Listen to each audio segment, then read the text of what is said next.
I don't like being around it. I don't like to think that happened in my building where I live. Now at 11, an alarming discovery has families feeling uneasy in this Silver Spring community. Police finding a woman's decomposed body in an apartment, and investigators think she may have been pregnant. The gas station where all of this happened remains closed tonight, but right across the street at this apartment complex is where police found the suspect and made that gruesome discovery, leaving residents there in shock. He also told detectives that he was in a relationship with a female who was pregnant. The female who was found inside of the apartment. Police say Moore admitted the two had a fight a month ago that led to her death.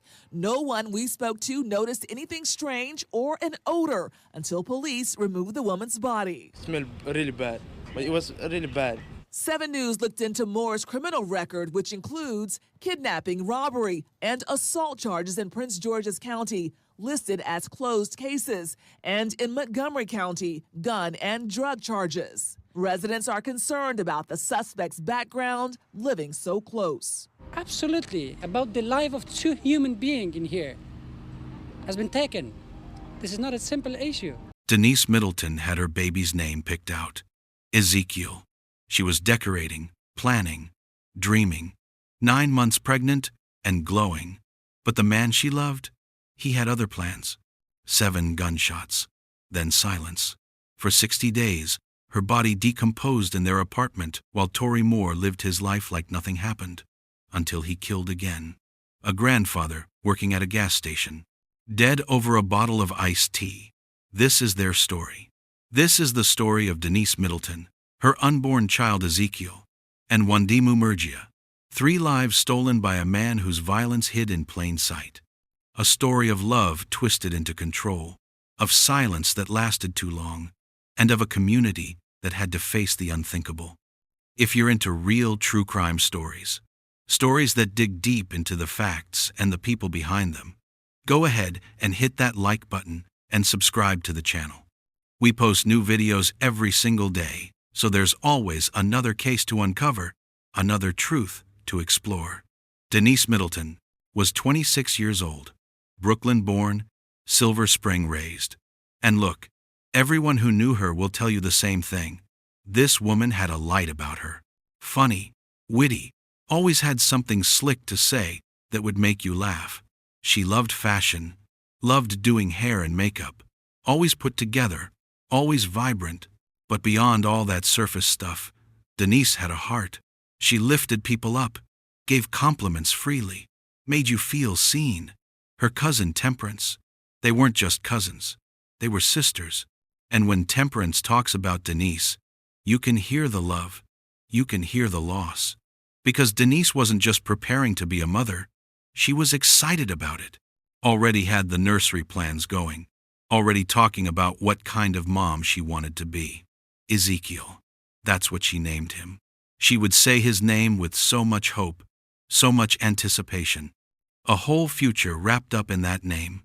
At 9 months pregnant, Denise should have been glowing through her final weeks, getting ready for that first cry, that first time holding her son. Instead, she was living with danger she couldn't escape. Now, let's talk about Torrey Moore, 31 years old. And girl, where do we even start? This man had a record. Not just little stuff, multiple felony convictions, a documented history of putting his hands on women. Years before this, back in Norfolk, Virginia, he'd already been charged with aggravated assault. And guess who the victim was? Denise herself. Yeah, she knew what he was capable of because she'd already experienced it. Family warned her. Friends warned her. Everybody around Denise could see what she was walking into. But here's the thing about domestic violence. It's not always that simple to just leave. The cycle is real. The manipulation is real. The hope that he'll change? That's real too. So despite every red flag waving in her face, despite everyone telling her to run, Denise gave Torrey a chance. A choice that so many women make. A choice that cost her everything. Their relationship was a mess.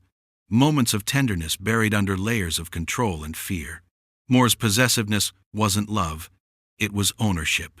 He controlled where she went, who she talked to, how she lived her life. And it got worse over time, tightening like a noose. There's this elevator footage. Last time Denise Middleton was ever seen alive. You can watch it and see everything wrong with their relationship in just a few seconds. The way Moore stands, the way he moves, the way he literally blocks another person from entering the elevator with them.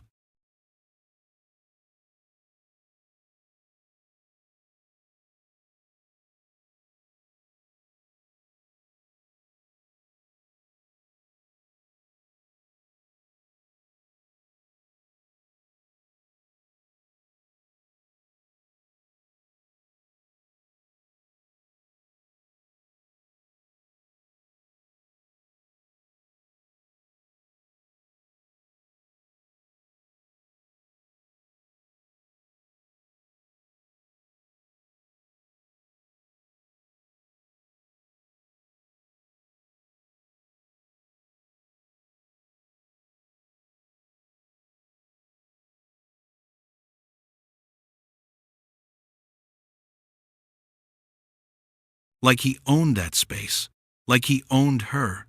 The dysfunction is right there on camera. The control is visible.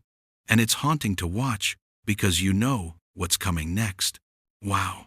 That footage became evidence, became proof, became the last glimpse of a woman who deserved so much better than what she got. The day Denise Middleton died started like too many others in that apartment. Tension, arguments, the kind of environment where you're always walking on eggshells, never knowing what's going to set him off. According to police reports, they got into a heated argument. Words turned to violence real quick. Moore put his hands on Denise, started choking her. Investigators say he was trying to exert power, trying to dominate, trying to control her even as she fought for air. But he didn't stop there. Oh no. In an act of pure brutality, Torrey Moore pulled out a handgun and shot Denise Middleton 7 times. 7. Not once in a moment of panic, not twice in rage. 7 deliberate times.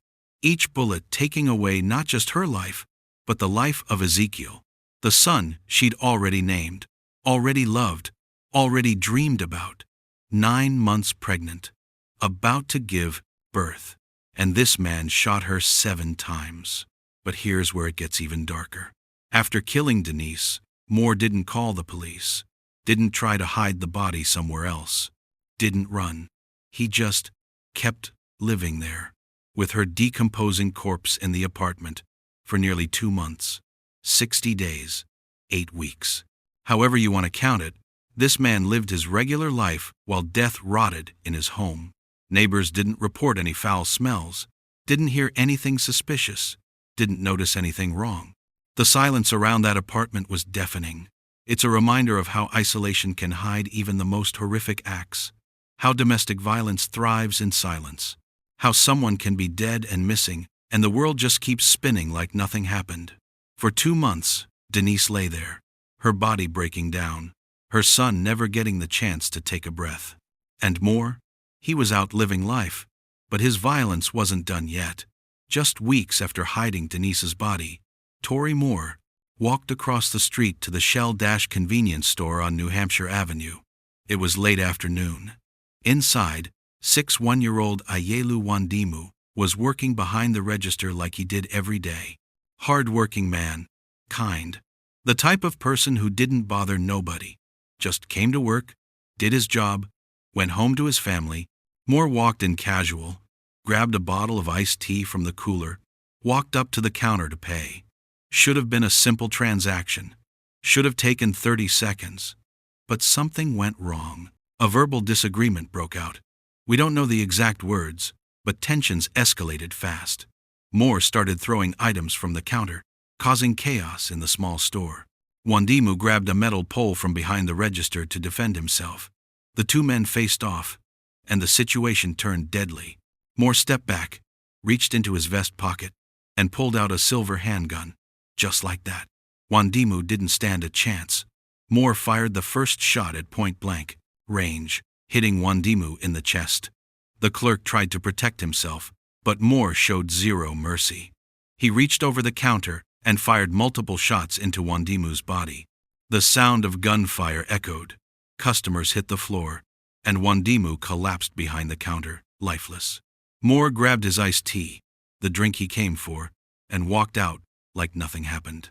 Fled the scene, disappeared into Silver Spring. Over iced tea, a grandfather, a working man, dead over a drink. Helping now at 11, murdered on the job. A Silver Spring gas station clerk killed while trying to fight off a man in this store. And right now the search is intensifying for the killer. 7 News' Kim Jackson has been tracking this case since it first broke. She is live at the scene tonight. And Kim, do police have any surveillance video that could help them catch this gunman? Well, they're hoping so. They were checking that out a little bit earlier. At this point, though, Carl, police are no longer here on scene, and the gas station behind me remains closed. You can see there's a yellow tape here. There's fencing to keep people out. At this point, police only telling us that it was an adult male that walked into this gas station and shot and killed the clerk that was working. The senseless killing of a man just trying to Krosikan do his job had the community shaken. Neighbors who knew Wondimu described him as gentle, as a provider, as someone who absolutely did not deserve such a violent end. Police moved fast, identifying Moore as the suspect with help from eyewitnesses and crystal-clear surveillance footage that captured the entire brutal confrontation. The same man suspected in Denise Middleton's murder now had another body attached to his name, and this second killing, it was about to unravel the horrifying truth about what Moore had been hiding. A truth that would shock Silver Spring to its core. In the early morning hours, following that gas station shooting, Montgomery County SWAT teams weren't playing around. They had a no-knock search warrant for Torrey Moore's apartment at the Enclave Apartments. This quiet complex in Silver Spring was about to become the center of one of the most chilling investigations the area had ever seen. Officers forced entry, and what they found inside? Girl. Even the most seasoned detectives were stunned. Lying on the floor of that dimly lit apartment was the decomposed body of a woman, Denise Middleton, nearly 9 months pregnant, her lifeless body bearing all the cruel marks of violence. The discovery sent shockwaves through the entire neighborhood. Residents who once felt completely safe in these walls now had to grapple with fear, with questions, with disbelief. Many of them kept asking the same thing. How did nobody smell anything? How did nobody report unusual activity? How had such horror been concealed for so long right under their noses? Authorities confirmed what made this tragedy even more heartbreaking. Denise's unborn child, Ezekiel, was viable, meaning if he had been delivered at term, he would have survived. He would have lived. A whole life full of promise, extinguished before it ever began, before he ever took a breath, before Denise ever got to hold him. Meanwhile, Moore was taken into custody without any resistance, handcuffed, silent. The man who had terrorized this community was finally behind bars. Police spokespersons talked about the emotional toll of the case, about the brutal violence, about the heartbreaking loss. They vowed to pursue justice for Denise, for Ezekiel, and for Ayalew Wondimu, 3 lives cut tragically short by one man's rage. Has been arrested and charged in the shooting death of a gas station employee in Silver Spring. While serving that warrant, police say they made a gruesome discovery inside his apartment that's across the street from that gas station. 7 News' Heather Graff is live at police headquarters in Gaithersburg with the new developments from police. Heather. Well, Michelle and Allison, really stunning developments happening in just the last hour here in Montgomery County, because as you mentioned, when officers went to the suspect's apartment home in the White Oak area of Silver Spring, when they went inside serving that search warrant, they found a woman's body inside the apartment in advanced stages of decomposition. And they also believe Moore had been living there alongside those decaying remains for several weeks. He also told detectives that he was in a relationship with a female who was pregnant. The female who was found inside of the apartment, and that there had been some type of fight between the two about 1 month prior to that led to the victim becoming deceased.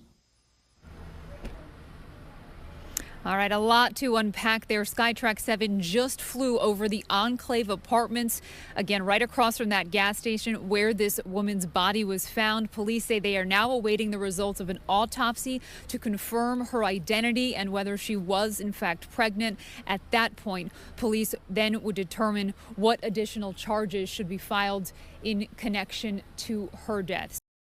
For the community, this gruesome discovery was a painful wake-up call. A reminder that hidden dangers can lurk behind doors you pass every single day. A call to never overlook the signs of domestic violence, to never ignore your instincts when something feels off. The Office of the Chief Medical Examiner laid out the brutal reality. The autopsy confirmed that Denise Middleton had been shot 7 times, 7 shots, a merciless attack that ended not just her life, but also the life of her unborn son, Ezekiel. For Denise's family, the discovery was devastating beyond any words. They struggled to understand how no one noticed the signs, how a young woman so full of life just weeks before had been gone so long without anyone raising an alarm. Her cousin Temperance spoke through heartbreak and disbelief, mourning not only Denise's death, but the cruel reality that the community had unknowingly lived alongside this tragedy. It was like their pain had been trapped inside those apartment walls, hidden away from the world, rotting in silence. This silence, this missed opportunity to save Denise, has become a painful legacy, a call to action for all of us, to listen more closely, to see what often goes unseen, to break the cycle of abuse before it's too late. Because Denise's murder wasn't just a single act of violence. It was a stark warning about the dangers of unchecked rage and the devastating cost of staying silent. What made this case groundbreaking was the legal recognition of Ezekiel as a separate victim. For the first time in Montgomery County history, a fetus was charged as a viable victim in a homicide case. This underscored the profound loss and showed the county's evolving stance on fetal homicide laws. It meant Ezekiel's life mattered. His death counted. He wasn't just a pregnancy. He was a person who was murdered before he could be born. Torrey Moore faced a mountain of charges. He was indicted on 3 counts of first-degree murder, 1 for Denise, 1 for her unborn child Ezekiel, and 1 for the gas station clerk, 1-year-old Ayalew Wondimu.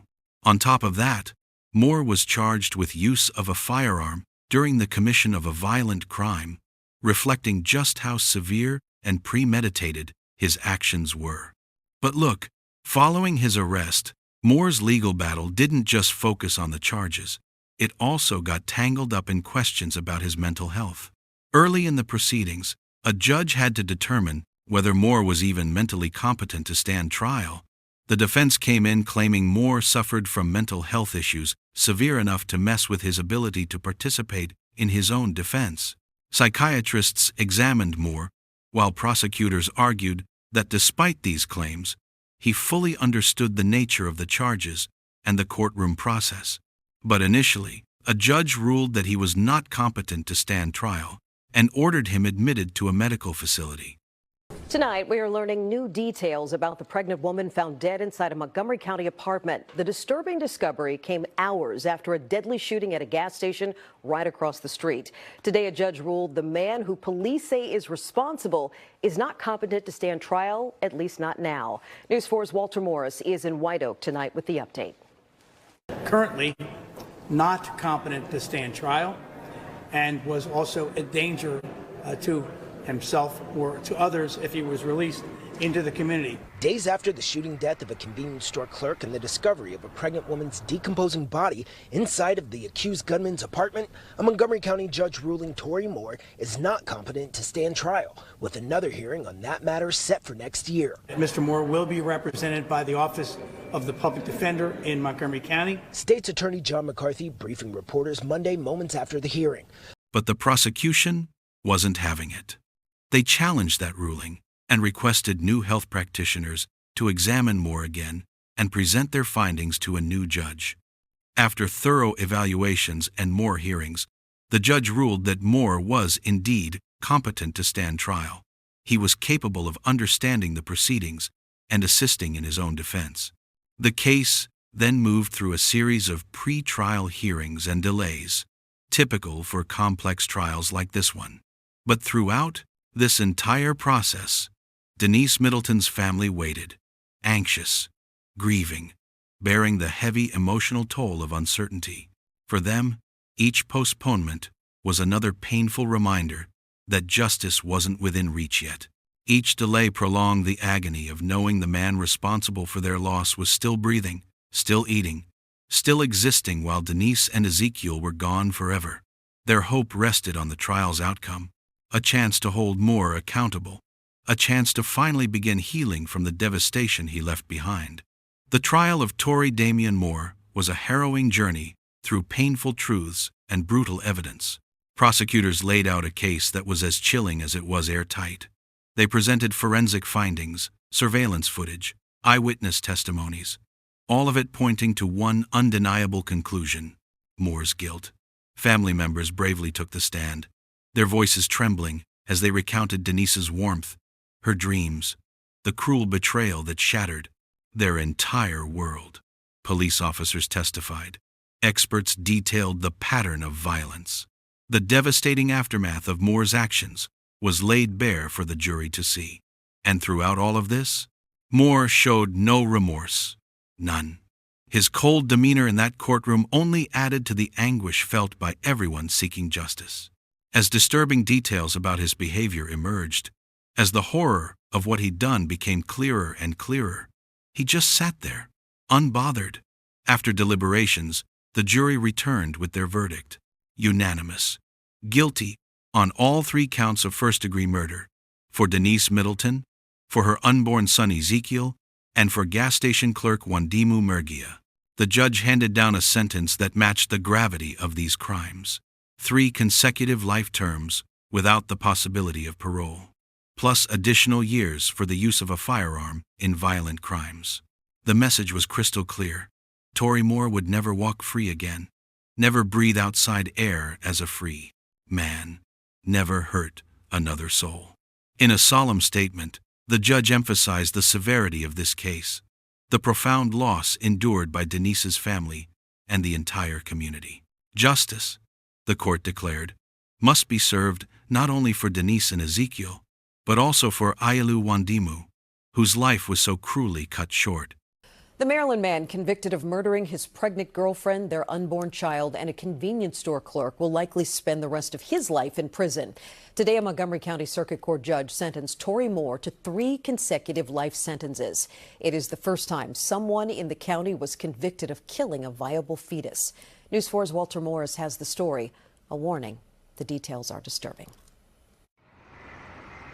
More than 2 years after a violent killing in this Montgomery County convenience store and a disturbing discovery of a pregnant woman's decomposing corpse across the street, the man convicted of the crimes, Torrey Moore, learning his fate. He was convicted of 3 counts of first-degree murder, and Judge McGuckian gave him a sentence of life for each of the 3 murders. Joined by the victim's family, State's Attorney John McCarthy applauding the judge's sentence, saying this is the first time someone has been convicted of killing a viable fetus in Montgomery County.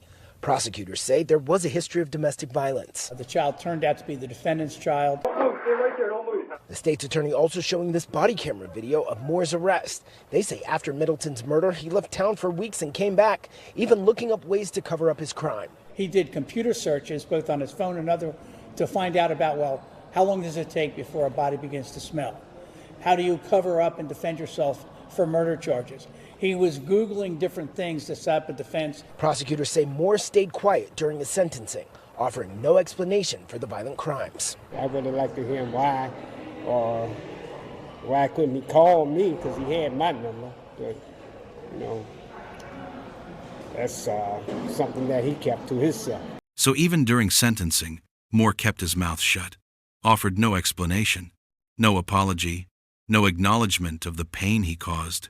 He Googled how to cover up a murder, how long before a body starts to smell, how to defend himself against murder charges. This man knew exactly what he was doing. He was strategic, calculated, and he stayed silent till the very end. As the gavel fell, the courtroom held its breath. This marked the end of one chapter and the beginning of a long, painful road toward healing for those left behind. Denise Middleton's story is a heartbreaking reminder of the devastating toll that domestic violence and gun violence take on families and entire communities. Her life, full of hope, love, and dreams, was cruelly cut short. Along with the life of her unborn son Ezekiel, we also remember Ayalew Wondimu, a gentle and hard-working man whose innocent life was stolen in a senseless act of violence. Their stories aren't isolated incidents. They represent countless others whose pain often goes unseen until tragedy strikes. And that's what makes this so heavy. How many Denises are out there right now? How many women are living with men who have already shown them who they are? But they're hoping, praying things will change. This is a call to all of us, to raise awareness, to intervene when we see signs of abuse, to support victims before it's too late. Understanding the warning signs of domestic violence can literally save lives.